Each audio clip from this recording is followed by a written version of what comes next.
of the brand new Traveleyes podcast. I'm joined today by Phil, our products guru. Hi there, I'm Phil. Wouldn't quite say guru, but...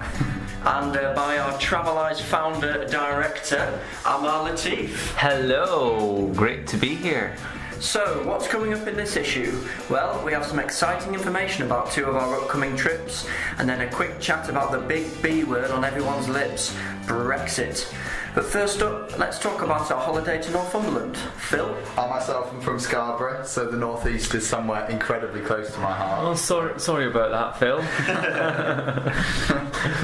No, it's going to be a really, really great trip, and it's a beautiful destination, one that we've never done before. So. Yeah, this is why it's really exciting, isn't it? Somewhere new. Yeah, exactly. And our trips to the north have always gone well. We were in Harrogate a few weeks ago, and that was really nice. But I think this one's going to be really special, particularly as we're going in June. So the weather's actually going to be really nice, not snowing like it was in Harrogate. Oh, so you're going to guarantee sunshine? I can't.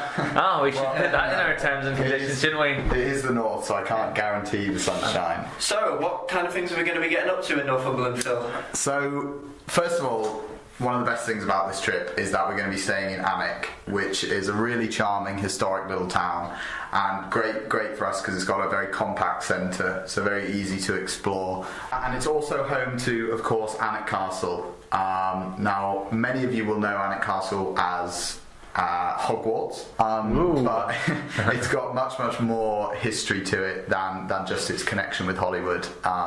It was the seat of the Dukes of Northumberland, who are incredibly affluent family, so it is a really beautiful building. And on the plus side, as well as that, they've got huge grounds, so giant gardens, and obviously it's summer, they're going to be in bloom. So it'll be a lovely place to relax in the afternoon as well. I can't say I have been to the Alnwick Gardens, and they are incredibly impressive, especially the Poison Garden at Alnwick, which is quite an experience. So it's going to be very important. As a VI, a side person might say, "Oh, actually, do you want to come and taste a little bit of this?" Yeah. Well, we'll keep a strict eye on that, I'm sure. Yeah. But it's full with various plants that would do you untoward if you were to touch or ingest them, so it's an interesting place to be, is the Alnwick Poison Garden. Well, it's going to be a great first day, but then obviously can't spend all of our time in Alnwick, so we are going to explore the surrounding area a bit more. Following day, we're going to Holy Island. I don't know if you know about Holy Island, but you can only get there at certain times of day because the causeway gets covered by the tide. So that's obviously, you've got to make sure that we've timed it right, so that's where the real product guru in me has to come out to make sure our bus isn't trapped somewhere on the causeway as the water level rises. Again, I have to say, I have rushed across the causeway. Where haven't you been, Dan? I've been to everywhere in the northeast. We've quite well travelled, Dan. Our marketing guru. Yorkshire and Northumberland. Yorkshire and Northumberland, done. Tick those off. So, very eerie, spooky place, this kind of isolated island, but it's on a lot of people's UK bucket lists because it is so beautiful. And we're working with a great guide there who's going to give us some history of the place, and also try and include some tactile elements to our tour of the main town there, stuff like that, really get a feel for the place. And then once we time it right, back across the causeway, we're going to be visiting Bamber Castle. Bamber is a wonderful seaside town, and it's got this kind of big, imposing castle which dominates the skyline. As well as that, I would strongly suggest while we're in Bamber sampling some sort of crab sandwich, fish and chips, just something traditional from the northeast coast. Well, they are great, the UK trips. They really give people a chance to explore the Traveleyes concept, don't they? Exactly. First it will be Northumberland, next it will be Nepal or Machu Picchu, the world is your oyster. Little taster, isn't it? Speaking of Machu Picchu, we also have a fabulous trip to Peru coming up this summer. A favourite destination of Traveleyes. We've been to Peru many times. Our special guest today, Amar Latif, has been to Peru with Traveleyes before. Talk us through Peru, Amar. I've done Peru many times now, but it is one of my favourite destinations. It's just brilliant. The people are just fantastic, and we go to this incredible museum in Lima where the curator is just brilliant. They'll just take out the Inca artifacts, and then everyone gets to touch and feel these Inca artifacts, and Dan, some of them are very rude. I've It's just heard the stories. I've heard the it's stories. just incredible. Can you see the one in my office I was just going to behind say, you? you actually have a replica Inca artifact on I your do. shelf Do you want here. to describe it? I will describe it. What it is a woman washing her hair over a washing bowl. Actually, is it a woman or It a man? It could well be a man with long I hair. always thought it was a man. And basically, you get to touch and feel these Inca artifacts, and then they let you keep them, but you can't choose which one you want because everybody always wants a rude one. It's fairly PG, the one in your office, isn't it, Amar? I know, and it's quite ironic because I don't have any hair anyway, so always, whenever I feel it, it always makes me feel a little bit envious. So we do that in Lima, and then we go from Lima to Arequipa and Cusco, and then higher up to Puno. But Arequipa is just this wonderful place, and just from memory, I think it's got about 360 days of sunshine.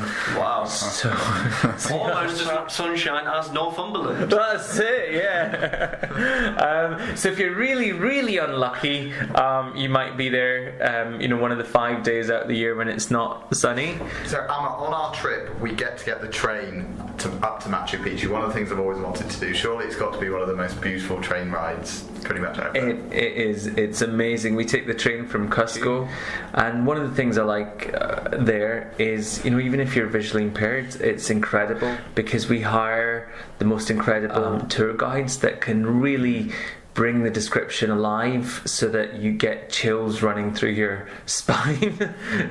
So we make sure that you really get to understand what's around you and stuff, and even if you can't see it, you can feel it.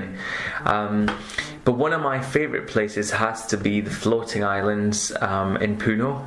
And we go and visit this family. There's about 20 indigenous people that are living on this one particular island that Traveleyes goes to. And they're just brilliant because one year we did it, and then a month later I was there with another group, and the locals made this incredible model, probably about a metre wide, of everything on their little island. It had the little huts and stuff, and all their little craft shops. And these islands are made of reeds, so how can you describe reeds? Imagine like lots of spring onions stuck together. And when you walk on their island, you can kind of feel them, bouncing. Oh, it's just an incredible feeling. It seems like it's very unique. Well, that's what we like to call the Traveleyes touch, isn't it? Getting to do things that you wouldn't do with other tour companies. I always think getting out there and meeting the people and doing cultural things and then, preparing little models for us and stuff is almost better than the giant kind of, Machu Picchu, something like that, an incredible view, because you really feel like you've explored the place a bit more. Exactly. I mean, interacting with people, I think that's one of the highlights of travelling for me is, you can hear about things, you can watch them on telly, but actually going there and really interacting with locals, it makes a massive, massive difference.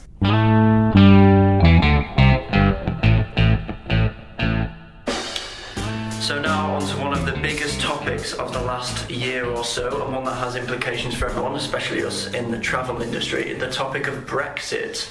What are your thoughts, guys? Phil, Amar? Well, my first thought is it's probably been at least 20 minutes since someone's mentioned the word Brexit. It has. It's lovely to be speaking about it. Brexit, it has been the bane of our lives for the last year. Yeah, the impact that Brexit's had on the travel industry really is the effect that it's actually having on the currency exchange rates. So this means that when we're buying the euros, you don't get as much currency for your money.